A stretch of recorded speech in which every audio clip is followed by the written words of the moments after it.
Hello out there.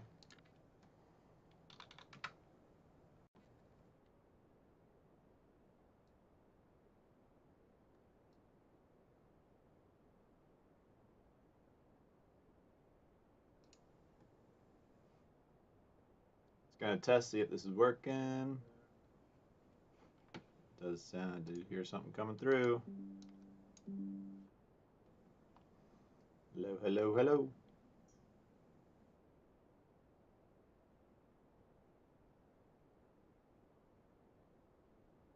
Gonna test, see if this is working. Coming through. Good. Hello, hello.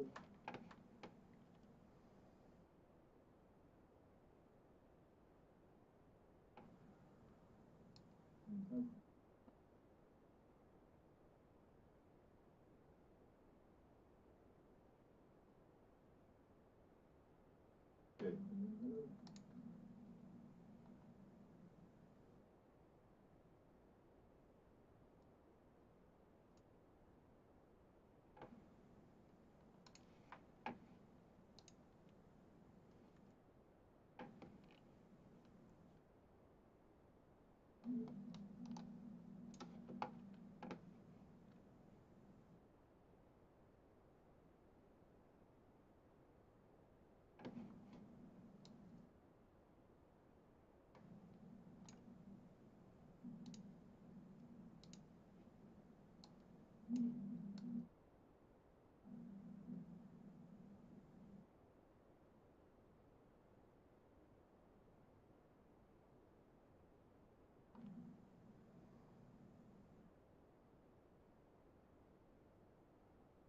Okay.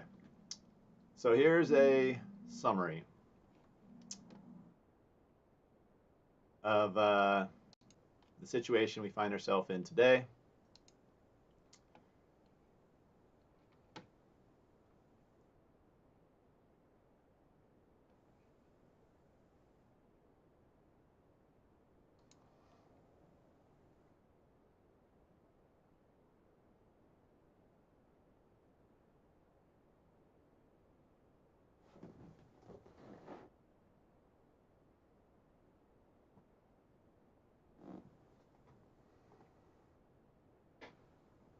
Where to begin?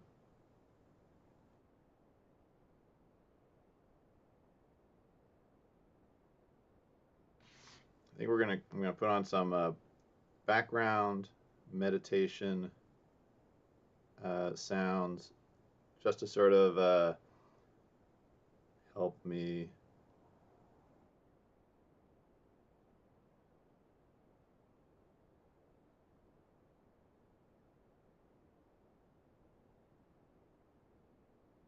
All right, we'll just see what this does to my ability to live stream here.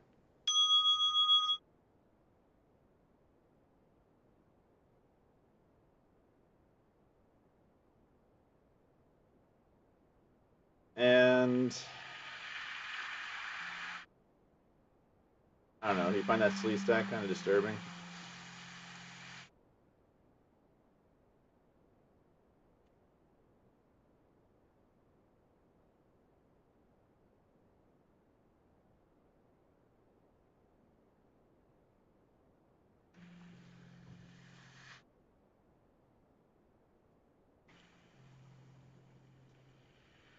You guys ever watched a science fiction movie that involves humanity discovering aliens are real somehow?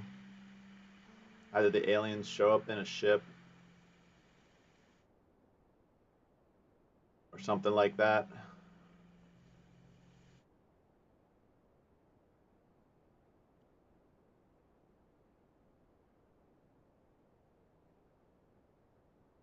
Have you ever imagined what it would be like to actually live in a science fiction movie, in a science fiction story where something incredible was true? Something like aliens, something like spaceships, interstellar travel. We sit here on this planet Earth and We all go about our daily lives. We look out at the stars once in a while, and it just sort of seems like this flat ceiling over our heads. We're told those dots in the sky represent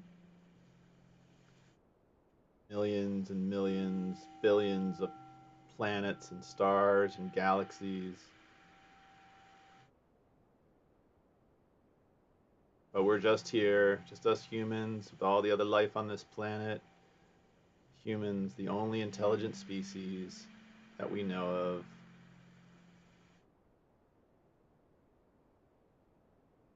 Now, you might hear whispers once in a while of some conspiracy theory crazy friend of yours that says, you know what, I think aliens are real. I think people might be telling the truth when they say they see UFOs flying in the sky. Or you might have one of those nutty friends who claims to have seen something, to actually have seen something that looks genuinely like some sort of alien flying high-tech thing in the sky. Maybe once in a while you've talked to someone who claims to have had an experience, maybe even multiple experiences, where they felt they communicated, met a non-human.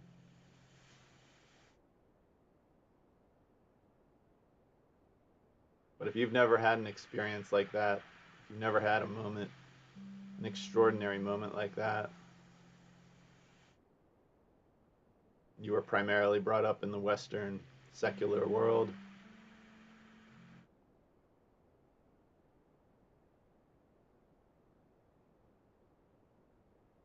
then, like myself, most of my life, you probably write off such things. Dismiss them. Crazy people. Crazy, crazy people.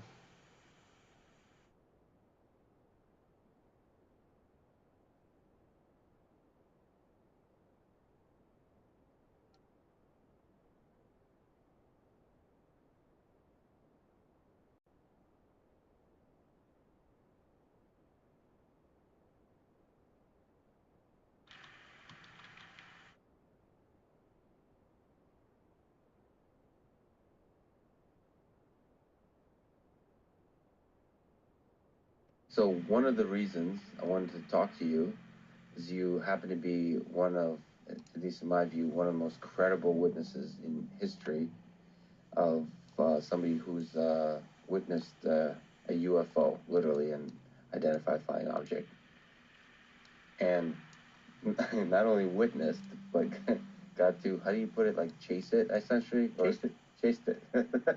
So let me just lay out. I think it's easier than you telling the story. Maybe me and my dumb simpleton ways trying to explain the story as I understand it, and then maybe you can correct me.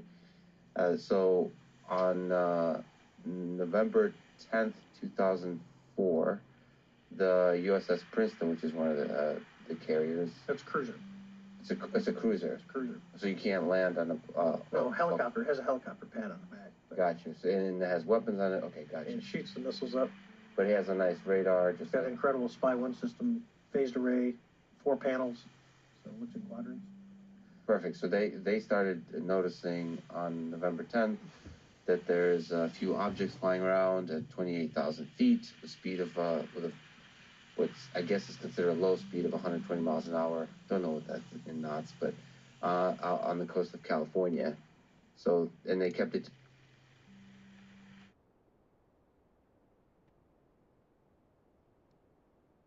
One thing. Does that make sense? Yep, yep. So they call merge plot. Well, when we say merge plot, to us, it means he's. Now I'm basically pointing back towards east. So I'm cutting across because I'm going to the 3 o'clock position. It's at 2 o'clock, and I'm going to meet it at 3 o'clock. So as I do this, it just accelerates and disappears. So this happens at around, estimating about 12,000 feet. So they're at 20. So they've got about 8,000 foot of altitude above us when this happens. And it just, as it crosses our nose, it accelerates, and literally in less than, probably less than a half second, it just goes, and it's gone. And so we're like, the first thing is, dude, did you guys see it? The other airplane's like, it's gone. We have no idea where it's at. So we kind of spin around real quick. I go, let's see what's down here. And I turn around, we're looking for the whitewater. And we can't, the whitewater's gone. There's nothing. It's literally all blue. So now you go. And I remember telling the guy in my back seat, I go, dude, I don't know about you, but I'm pretty weirded out because this is, I had at the time like 30 some hundred hours of flying. I've been doing it for 18 years. It's nothing like anything you've seen. No. So as we turn, we go, well, let's just go back, because now I got to put on my real hat, which we have to train because we're getting ready to deploy to, overseas. So we got to get our training done. So that's my mindset, especially as a CO, because I got to get training out of the flight time because I'm responsible to do that. So, hey, let's go back. And the guy who's going to be the bad guys is the CO of the Marine Squadron. And so Cheeks is at the other. He's listening to all this happen, because he's just like, all right. Because when he first went out, they were going to do him, but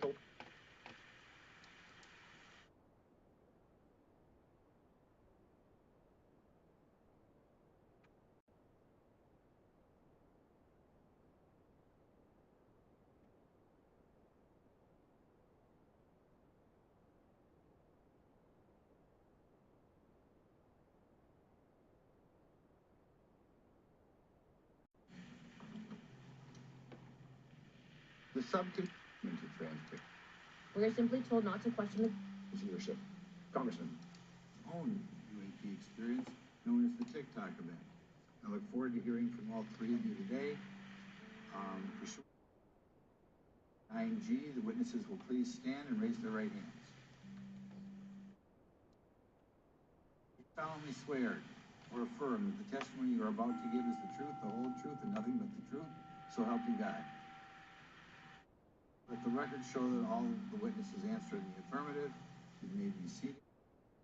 Appreciate you all being here today and look forward to your testimony. I'll remind the witnesses that we have read your written statements and they will ability.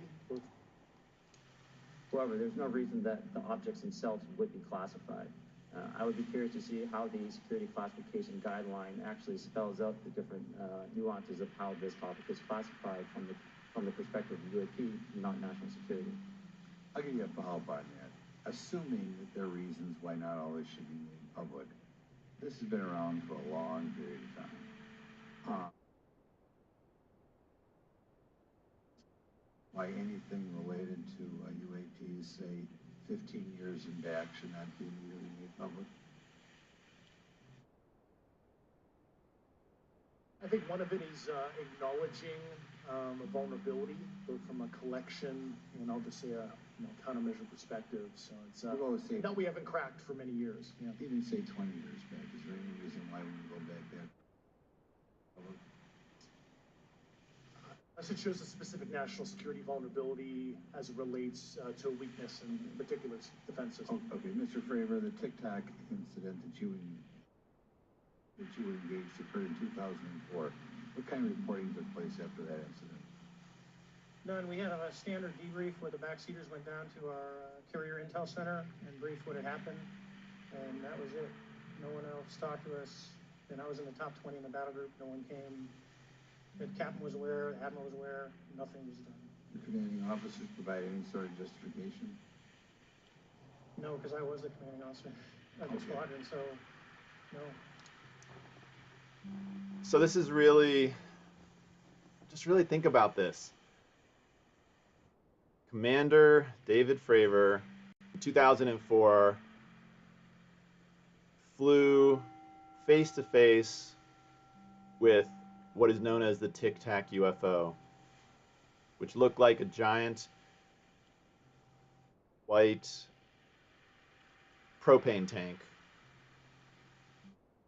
And this thing was flying around some strange, seemingly large object or vehicle that was underwater, stirring up whitewater.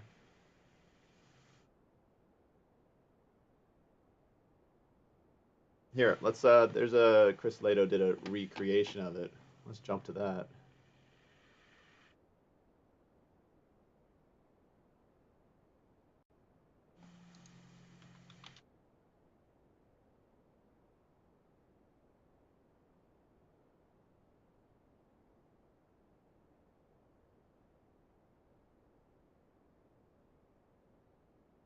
oh my God, I'm engaged.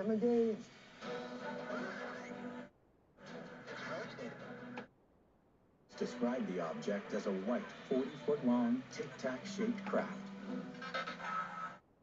Object dropped from 28,000 feet down to the surface of the water in less than a second. So he's like, I gotta go check this out, right? So he leaves it up high and he follows it down to the surface, and this thing recognizes him.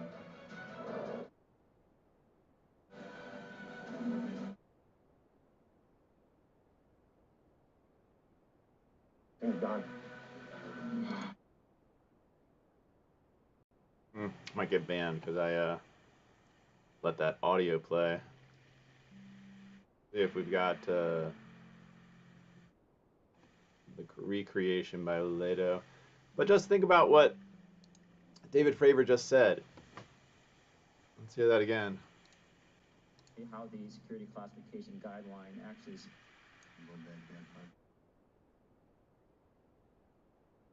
Unless it shows a specific. No, because I was the commanding officer of the squad. That you were engaged occurred in 2004. What kind of reporting took place after that incident? A standard debrief where the backseaters went down to our carrier intel center and briefed what had happened, and that was it. No one else talked to us, and I was in the top 20 in the battle group. No one came. The captain was aware, the admiral was aware, nothing was done. The commanding officers provide any sort of justification? No, because I was the commanding officer of the squad. So one of your Top Gun pilots flies near an object that did flight characteristics that were beyond the capabilities of any known human technology, was involved with some underwater vehicle which could have been a submarine. This vehicle, the Tic Tac UFO, flies off in a second. He comes back. He tells the general, the highest ranking officers of the ship, and they say nothing. They do nothing. This is a common scenario. Those of you who want to say that these Tic Tac UFOs are advanced secret US military technology, then why are they flying in the test ranges where other multi-million-dollar aircraft are flying without any warning on a daily basis? You'll hear Ryan Graves said that. I know.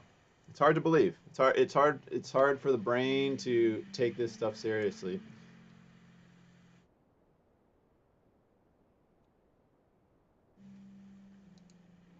But this is what's happening right now. There's a political drama unfolding right now because there is something called the Schumer UAP Disclosure Act. It's called the UAP Disclosure Act here. This is the latest. This is right now what is happening.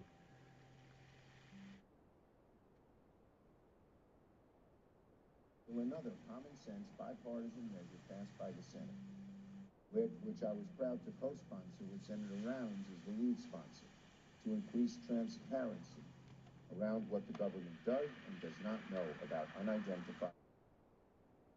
unidentified aerial phenomena. I think it would help if I actually had the audio playing from these, huh? While it's not related to China, House Republicans are also attempting to kill another common sense bipartisan measure passed by the Senate, which I was proud to co-sponsor with Senator Rounds as the lead sponsor. While it's not related to China, House Republicans are also attempting to kill another common-sense bipartisan measure passed by the Senate, which I was proud to co-sponsor with Senator Rounds as the lead sponsor, to increase transparency around what the government does and does not know about unidentified aerial phenomena. Unidentified aerial phenomena generate intense curiosity for many Americans, and the risk for confusion and misinformation is high if the government isn't willing to be transparent. The measure I championed with Senator Rounds would create a board, just like we did with the JFK assassination records, to work through the declassification of many government records on UAPs. This model's been a terrific success for decades. It should be used again with UAPs, but once again, House Republicans are ready to kill this bipartisan provision. Now we're going to get the NDAA done this year, just like we have for more than 6 decades.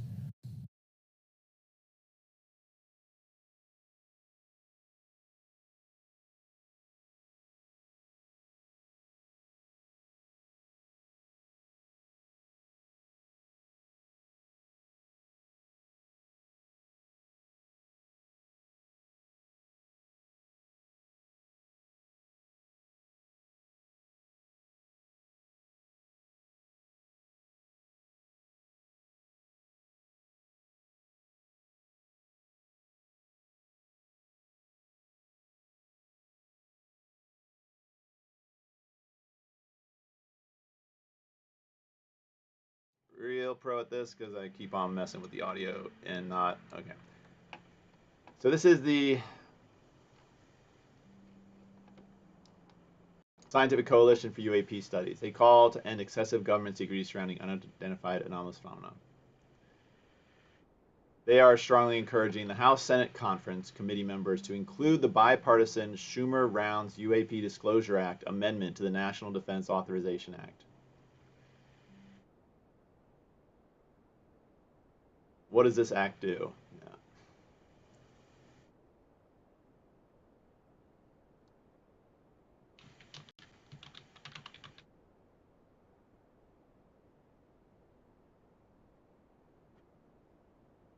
Let's go to, now this was introduced, this is the interesting thing. And the reason I'm making this video is to try to convey the incredible significance of the moment in time that you are living in human history, in the history of the United States. Right now, you are living in a science fiction movie. This legislation, this UAP Disclosure Act, it does incredibly powerful things.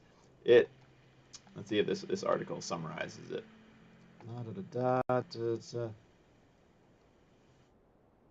Okay. So it'll create a UAP records collection process, and that is a UFO, any record of things like the Tic Tac incident, instead of your commanding officer of your ship and the generals just ignoring it and having some strange individuals come and steal all the data from the ship and stick it in probably the CIA or the Air Force or Lockheed Martin's bunkers. Instead, they're actually going to create a transparent process, what's called the UAP records collection process, and then they will create a UAP records review board, an independent agency filled with people nominated by the President of the United States, who you will elect every 4 years, and they're trying to design this board so it's filled with respected and well-educated people of many different backgrounds to try to assess the impact of how this will impact society releasing this information and what information they release. They will look at the record, the UAP record, see if it qualifies for disclosure, and then they will disclose some. Maybe not all, because some might be like so relevant to national security, but it will create a process through which this information can get out there. So it's not just under the control of the CIA. This amendment also gives the government eminent domain power over any advanced alien technology that is currently in the hands of private aerospace companies. Let's see if I can do this one right.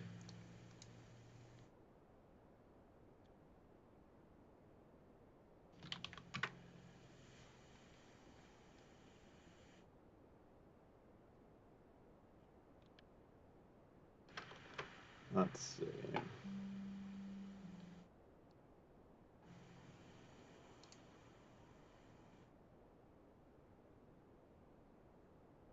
My alien disclosure playlist.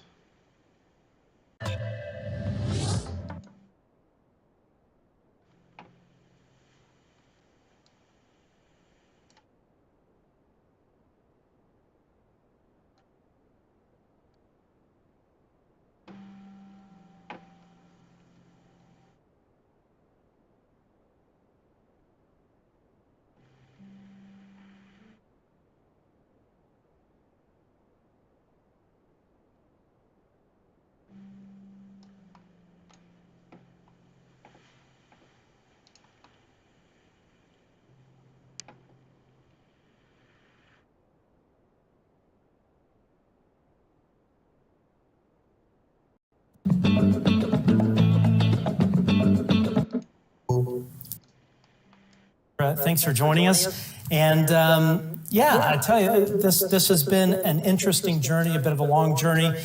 Chris, if you wouldn't mind, walk us through it, how this story actually came about. Yeah, so firstly, thank you for having me, and thank you both for really kind of like, you know, working together on the story of human origin. So yeah, I started asking the questions, getting them on record. That reached a point where, of course, this shot. Claims that have been put out there already, you know, by David Grush, for example, the broad idea that the government has these, you know, crashed craft hidden somewhere. But I thought it was a really great idea to try and pin down what the details of that were, as Chris was sort of explaining there. You know, if this is true, that the government has these entities, these, you know, crashed craft, sources, whatever you want to call them, then, you know, there must have been a process for them to collect those, and there must have been a process for them to then hand them off to whoever's got them now. And if we're going to find out more about it, we need to follow that paper trail. And so this story is really trying to dig into that. I thought that you had some, you know, a great start with you know, the indications that you had from your sources, the information that they gave you, and you know, I thought it needed some more to really firm it up. And so, you know, I've got my own sources in this area, and I thought the three of us together might be able to crack it. And I think that we've got enough here to at least, you know, make a first step to show readers, hey, look, this is what we're being told by people who are in a position to know. Let's put it out there. Let's get the ball rolling and see what happens.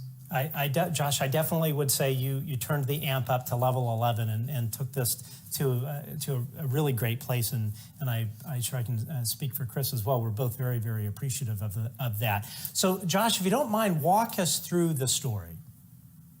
All right. So we have, you know, what we can be pretty sure about is three solid sources who've been briefed by, you know, people who were involved in these programs, that we have a wing of the CIA, and it's an office called the Office of Global Access, that has been coordinating the retrievals of crashed or landed non-human craft. That's the allegation that we're dealing with here. So this is multiple sources coming to us saying this. They're saying that the way this works is you have, you know, the CIA getting intelligence of these craft flying around somewhere. Maybe they've been brought down, maybe they've crashed, and this can be anywhere in the world. They then coordinate with special operations forces, and that can be, you know, under JSOC, that can be Delta Force, it can be SEAL teams. There's a range of different options there for the actual guys on the ground who are going to collect these things. They bring them back, and then it's the OGA, the Office of Global Access, that coordinates the handoff. They either give it to another government department or various government departments, or they give it to private industry, and that's the kind of Lockheed Martins of the world. We weren't told specifically that, you know, particular things were given to Lockheed Martin, but we've had that indication from people like Harry Reid in the past, for example, you know, former Senate Majority Leader, saying, hey, Lockheed Martin has some of these crash retrieved items. The detail then in the story was kind of the next step. You know, we've got enough sources now telling us, you know, the broad brushstrokes. Really, then it was a case of digging down into, okay, well, what can we find out about the OGA? And there's a fair amount out there in the public domain. There are records of, you know, the number of directors that it has. The guy who helped found the organization in 2003, it seems to have been set up as a director, as an office in the Directorate of Science and Technology within the CIA. And we also helped build up a picture of the more mundane work that they do, or the more conventional work that they do. You know, it's not just UFOs.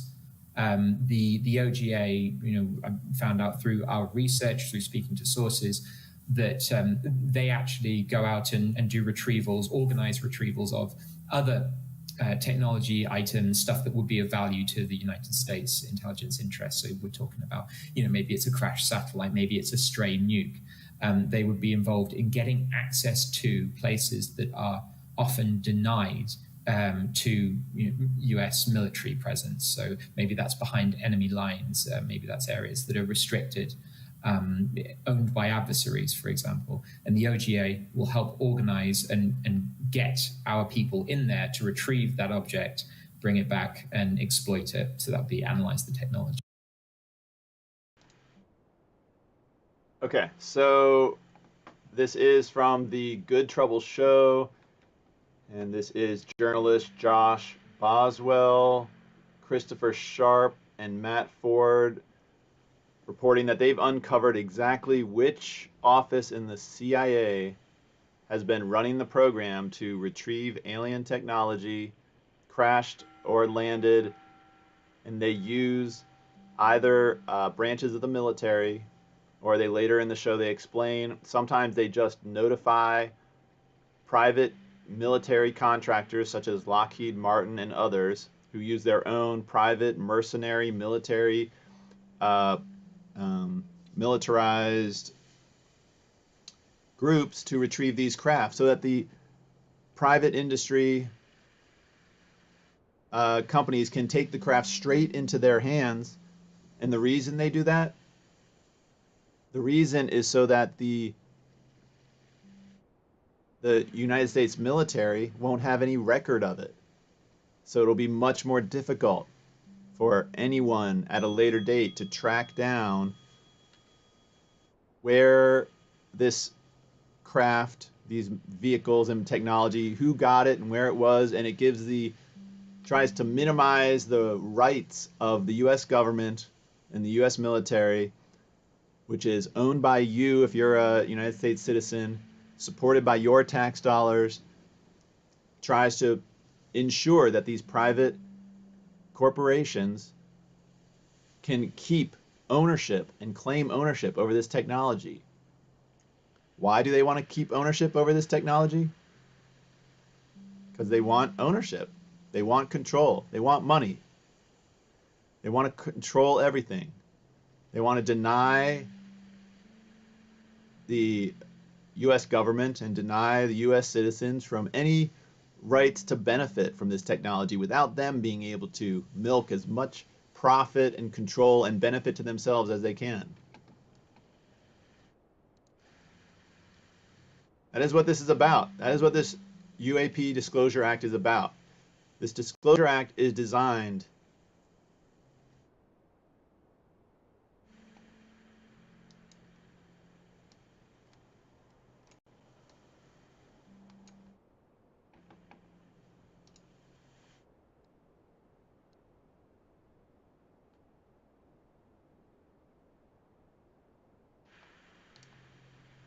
Disclosure Act is designed to completely take control of whatever the truth is of this I know it sounds ridiculous, but this program that the US government has had, that the CIA and the Air Force has been hiding from the world and the American people, and it's not just for decades. It's not just since Roswell. It seems this is an ancient story. This is an ancient thing that's been going on. These craft and whatever non-human intelligence or breakaway human civilization is flying around on these crafts. Whoever it is, they've been around thousands of years, perhaps before humanity. So this hiding that they've been doing and this working with some secret elite group of humans has been going on since ancient times. And this UAP Disclosure Act is designed to completely expose the Pentagon's role and the military-industrial complex's role in hiding this technology. It will give the U.S. government the right to go into Lockheed Martin's Skunk Works and take any alien technology that they have claimed over the years. Because the vast majority of it, no doubt, was claimed through the help of the U.S. military telling them where the craft was, even if the military didn't hand it to them. I have a feeling that in most cases the military literally handed them the craft and the technology, but maybe they did come up with a process where they could just like tell them, hey, we brought down a UFO in Texas or whatever, go grab it.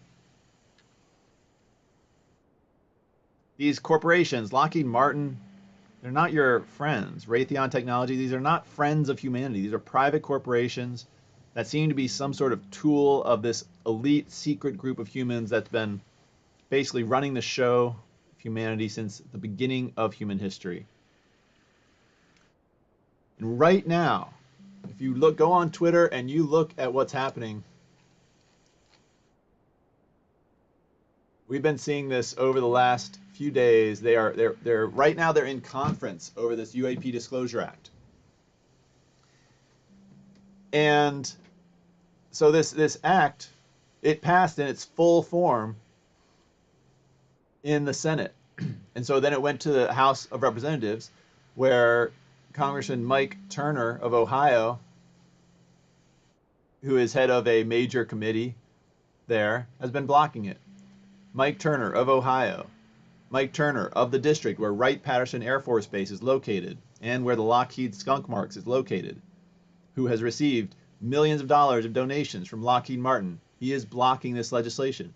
And right now, they are saying that they're doing a good job of blocking it. It might get completely squashed. Here's Christopher Sharp talking about how Lockheed Martin's employee director of legislative affairs used to be Mike Turner of Ohio's military legislative assistant.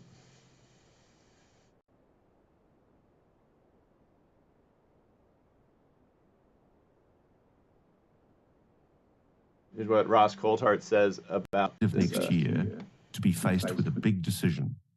Because if the Schumer amendment gets passed, this is an amendment from the Senate Majority Leader, Chuck Schumer, which is just mind-blowing in its implications. It's a piece of legislation that, if passed into the National Defense Authorization Act, among other things, it will require the establishment of a 9-member presidential records review panel assessing all UAP records held by the US government. And it will work from an assumption of declassification, a bit like the JFK records. I hope it works a lot better than the JFK records declassifications. But the interesting thing is that within 6 months of the appointment of that panel, they will be reporting to the president, presumably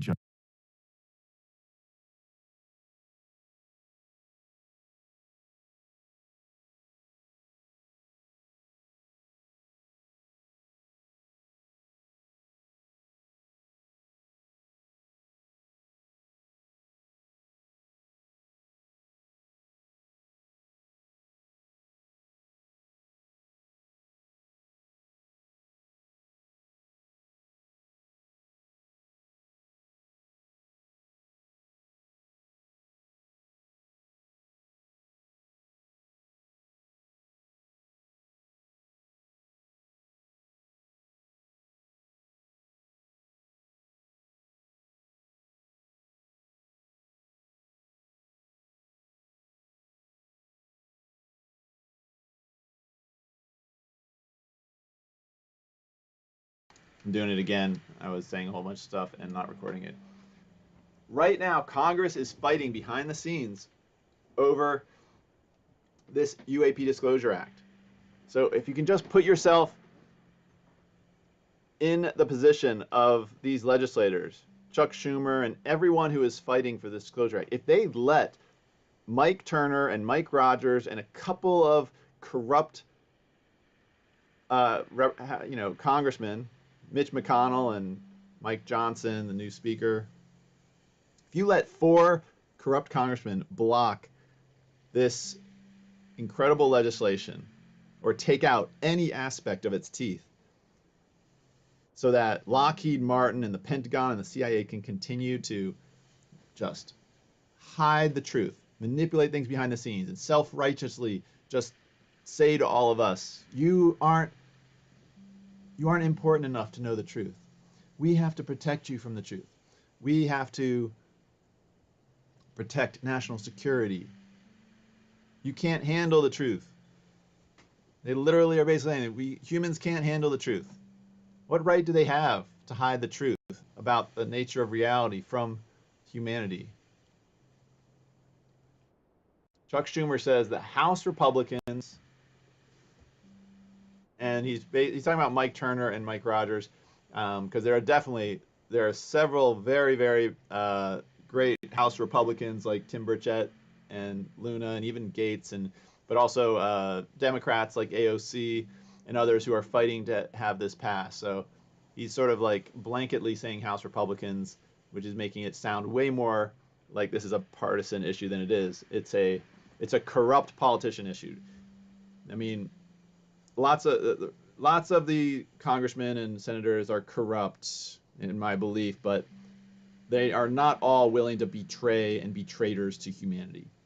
There's a small handful, Mike Turner in Ohio and Mike Rogers and weak Mike Johnson and then Mitch McConnell, who are right now acting to block this legislation. And they are fighting them right now to get this done. Christopher Mellon, former Deputy Secretary of Senate, saying, to keep on fighting for this. Ryan Graves, who you just saw in that testimony before the hearing before Congress, which I probably did, had on mute, so you didn't even hear what they were saying. But,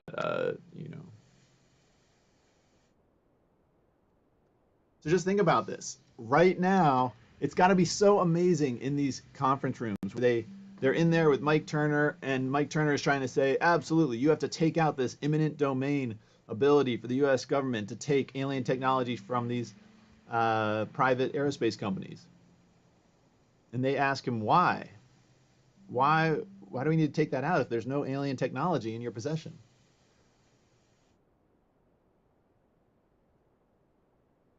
And they are just like turning the screws, trying to stop this.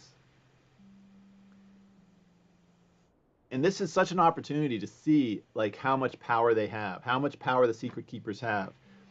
Because it's probably easy to get Mike Turner and Mike Rogers to flip and to obey them, to do everything they can to stop this, because they've been bribing them for years with donations, millions of dollars. They probably have all sorts of dirt on them that they can blackmail them, they can ruin their careers. No doubt they can do all that, and that's probably enough to manipulate Turner and Rogers, even though it exposes them. It exposes them as a part of this conspiracy, as a part, as tools for the secret keepers. But if Congress, they have a choice right now. Schumer and every legislator right now has an opportunity right now to be heroes for humanity. Right now, they could take a stand in order to try to reclaim some semblance of democratic governance, legitimate democratic governance, if they can stand up to these secret keepers and just pass this dang amendment.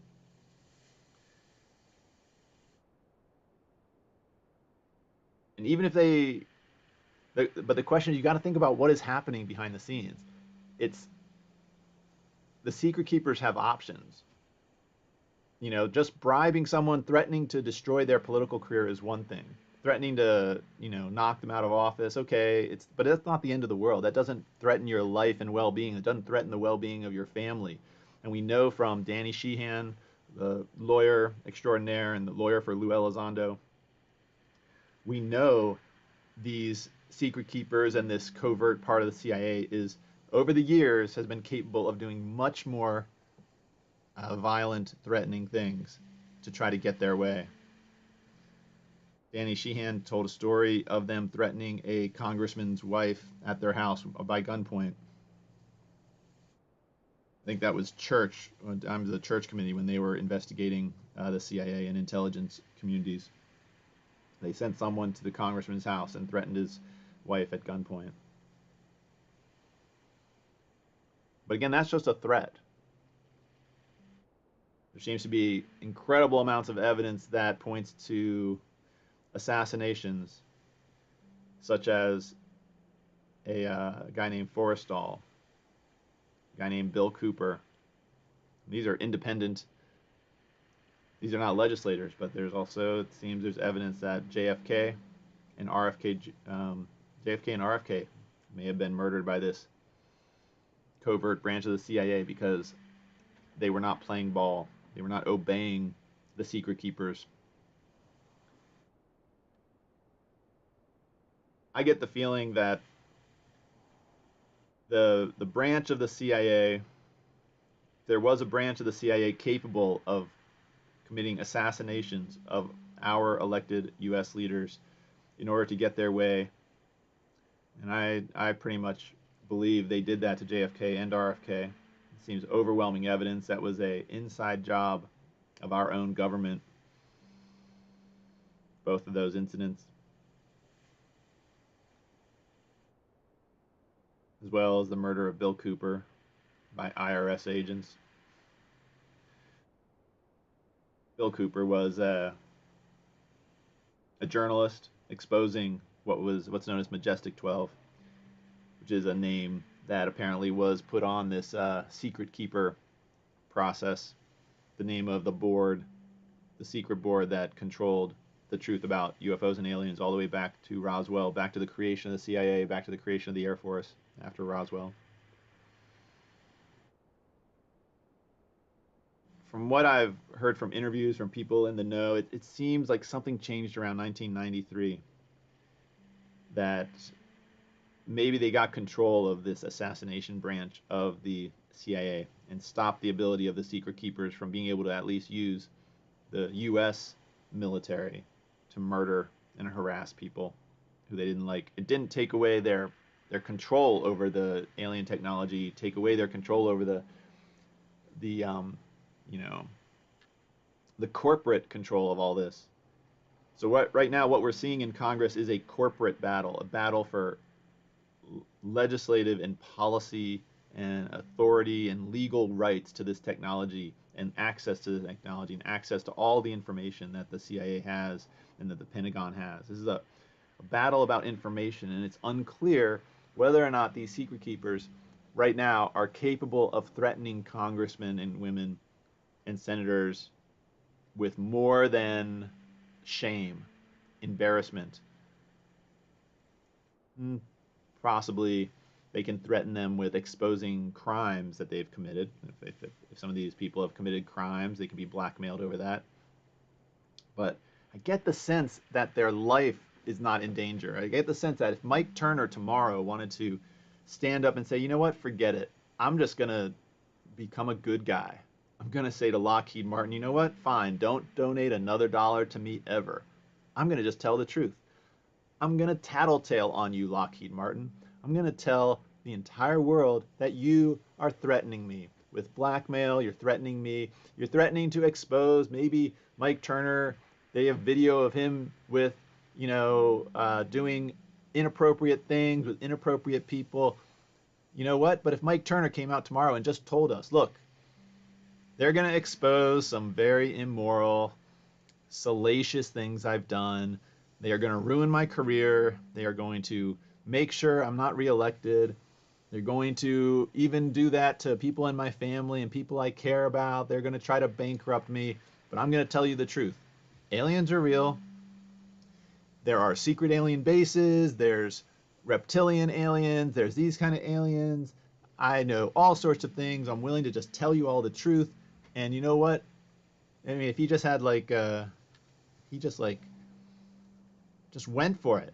Just start speaking. Just start telling us the truth. Start squealing everything you know. You could become a hero. You could transform from being a traitor to humanity to a hero for humanity. But, it seems like Mike Turner is lost. I mean, it seems like he is beyond the pale in corruption. But the question is, what about everyone else on his committee? What about every other congressman and senator that right now, the vast majority of them want this legislation passed, yet it seems like they're going to fail. For whatever reason, they can't stand up to Mike Turner and Mike Rogers. They can't stand up to two congressmen out of 300, 400 legislators. The only reason they can't do that, it's got to be that there's leverage that the secret keepers are wielding over other members of Congress. So it's like basically they're in the same position. If someone is threatening you, Tim Burchett, Congresswoman Luna, Gates, Moskowitz, Senator Schumer, Senator Rounds, everyone on the armed services committees with Turner, if you're getting threatened or pressured, this is your chance. It's your chance to be a hero. You need to tattletale. Tell us. Just go public. Just immediately go public if you're being threatened. They don't want you to do that. And yes, your career might be ruined. They might have enough dirt on you, especially if you've done a lot of dirty things over the years. They might have enough dirt on you to knock you out of office. But you know what? Just think of your favorite movie. Think of the heroes in movies. They're risking way more than shame and humiliation to fight for humanity. This is your chance to be a hero. I mean, I don't think the UAP disclosure movement is going to fail if this Disclosure Act doesn't pass. It's just giving us clear information of how powerful the secret keepers are. And that's what I don't know. I don't know how powerful they are right now. I don't know if they have enough dirt to threaten enough congressmen and senators to make the entire Congress put their tail between their legs and back down. I don't know. And I don't know how strong these congressmen and women and senators are.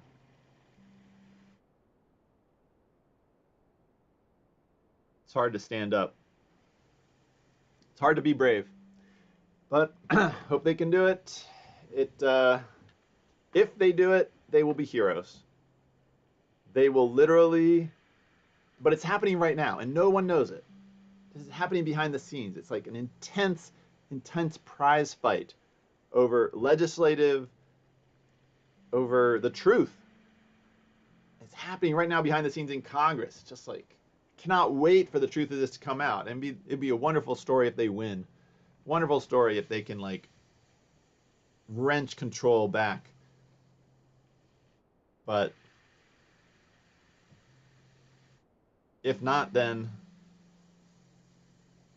we're gonna have to just like elect people that can. And I am an elected public hospital commissioner. And my name, as you might be able to tell, my name is Matt Reddy. I'm an elected public hospital commissioner, and I have considered running for Congress just on this topic. But as a elected public hospital commissioner myself, as an elected official myself, I am wary of putting my entire reputation on this issue any more than I already have with everything that I've done and said about it. I live in a small town, and I do have concerns about whether or not I would. I think it's unlikely I would actually win, get elected to Congress unless the masses of people actually woke up to this issue and suddenly took it seriously, which they clearly are nowhere near that point.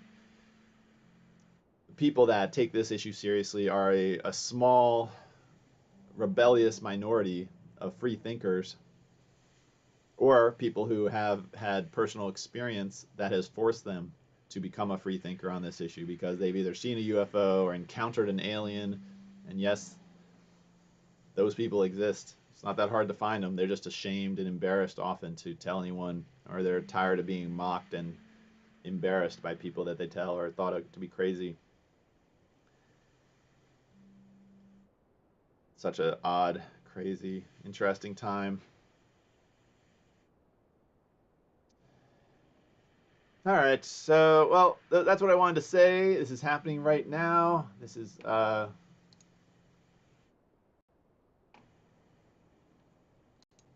let's see what the latest is. Here's Alex Ann Dietrich. She's reposting this, that the powerful members of Congress are dead set on killing UFO transparency. Who's Alex Ann Dietrich? She was a pilot of the other plane that was with Commander Fravor. maybe I'll just like go back since I know I failed to play the audio on this earlier. Let's try it again. We'll just play this. Critical aviation safety risk. We have not seen that same language being used in the commercial markets. They are not acknowledging this risk. Okay, what steps do you think you have to be taken to improve a pilot's UAP reporting, be it military or commercial? Right now, we need a system where pilots can report without fear of losing their jobs. There is a fear that the stigma associated with this topic is going to lead to professional repercussions, either through management or perhaps through their yearly physical check. So having a secure system, reducing the stigma, and making this information available through the public is going to reduce the concerns that aircrew have. Could you just give me a little idea of the degree to which reports in the past are not made public right now? Well, I don't think there has been a proper reporting system that actually spells out. To see a countermeasure perspective, so it's, what kind of reporting took place after that incident? as it relates to a weakness in a particular defense system. Okay, Mr. Fravor, the TikTok incident that you were engaged occurred in 2004. What kind of reporting took place after that incident? None. We had a standard debrief where the backseaters went down to our carrier intel center and briefed what had happened, and that was it. No one else talked to us, and I was in the top 20 in the battle group. No one came.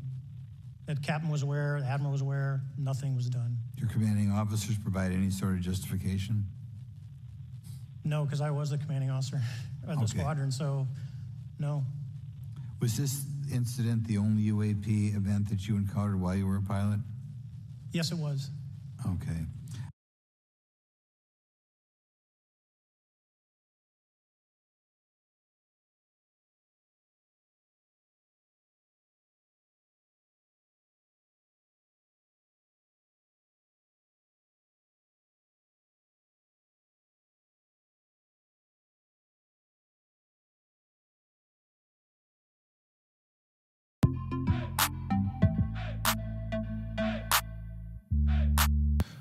Jamie, we have the video? Okay. Here we go. Now, explain what are we seeing and why are we seeing it in this particular Okay, shade? so we'll just kind of go around. So if you look at the OPRs operate on the top left corner. NAR is narrow field of view, which is zoomed in. IR at the top middle, it means it's in infrared mode. So instead of seeing color, you're seeing that you're looking at is really don't need to know next to the white object really block what's going on. And even if it says 9. Like stealth aircraft, which is the shape and the texture of the... Yeah, it's... Because everyone thinks stealth is invisible. It's not. Okay, I'm trying to just find one where they just explain what happened when he saw the Tic Tac.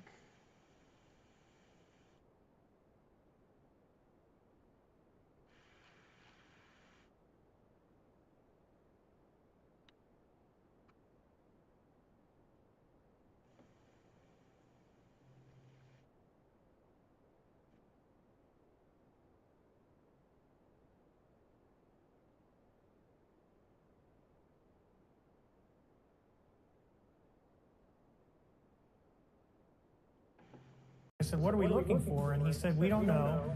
He said, we've seen these objects. And they hang out at 20,000, then they go straight back up above 80,000 and disappear. There's 2 people in each jet, so 4 heads, 8 eyeballs. And we start looking around. And right about that time, I was like, dude, do you see that?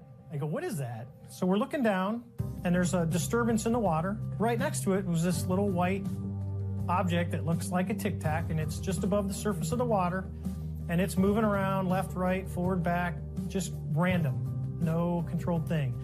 There is no rotor wash, there is no jet wash. I say, hey, I'm gonna go down and check it out. We start coming down, so now we're in a clockwise flow, going from 12 to 3, and it starts going from 6 to 9. And it's coming up, and we're going down. We start to cut across. It rapidly accelerates, climbs past our altitude, and disappears. That's the last we saw. I said, what are we looking for? And he said, we don't know.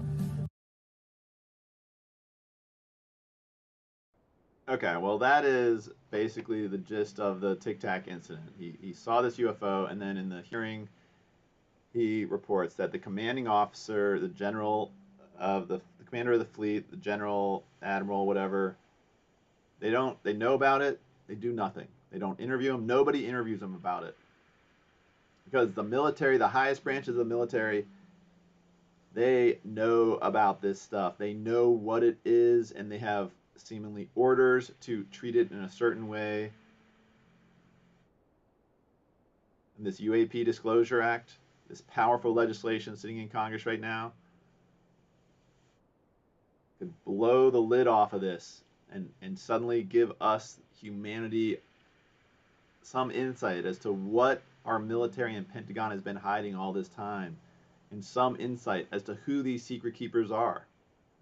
Who are the members of Majestic 12? Is it the Bilderberg Group? Who is really controlling our Congress? Who's really controlling our media? It's a can of worms, because I think this goes deep. This goes deep, way into our history. Who's controlling the Catholic Church? Who's controlling NBC, CBS, NPR? You can just tell by how they are covering and not covering this issue that they are controlled by the same group. So anyways, good luck, Congress. Good luck, congressmen, women, senators. Take a stand. Force these secret keepers. Force them to use every weapon at their disposal to try to stop this legislation. Because that way we can see, you'll be able to see what weapons they have. And if you are personally threatened, tell on them. Go public. Hopefully you can tell someone in the FBI or someone in the, you have some branch of police, law enforcement that we can actually use to support the good guys and the people that actually want to have a legitimate democracy. Hopefully the inspector generals that David Grush reported to, and Danny Sheehan, and the lawyer for David Grush, the former inspector general, I forget his name. Hopefully these guys have created a process whereby you can, if you are threatened or pressured or intimidated, blackmailed, you know, just hopefully you can just like rally together, because this is your chance, congressmen, to be heroes. Be heroes for humanity.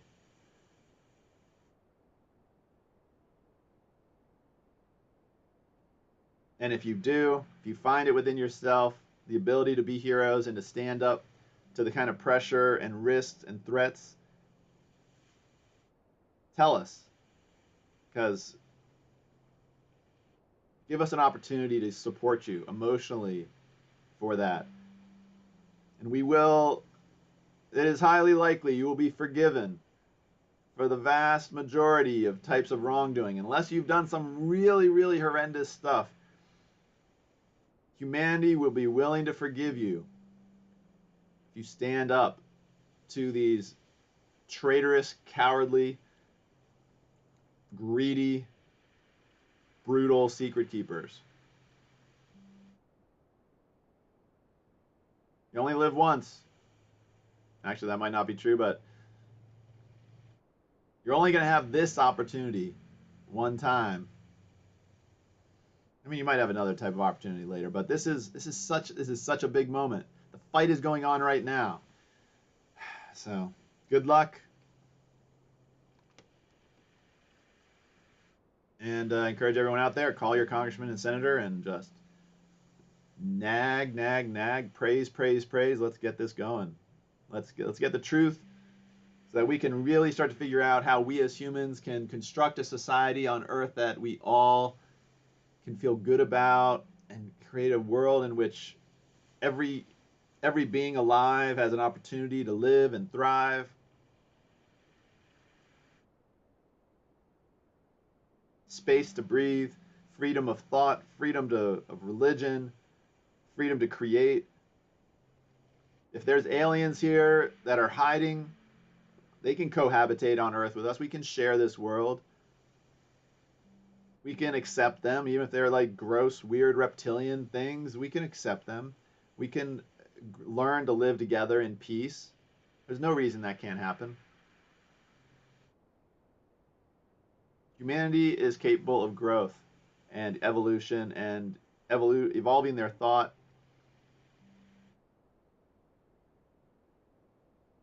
We can just have that chance to to find a way to use our collective will in a way that we can trust, that's not manipulated by greedy, deceiving, secret groups. We can build a better world together, an honest world where we really learn about our place in the universe, learn about the universe and the state of the universe and whatever crazy galactic government is in place, whatever the crazy stuff's going on out there. We know there's got to be politics out there between these aliens.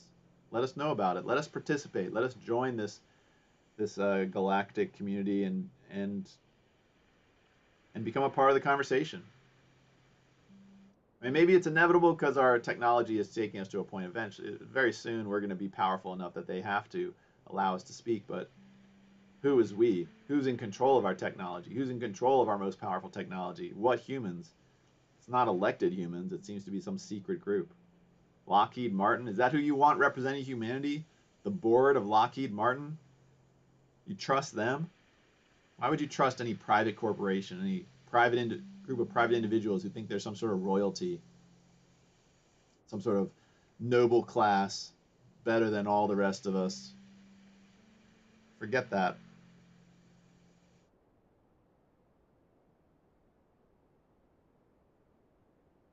All right. This rant is over for today.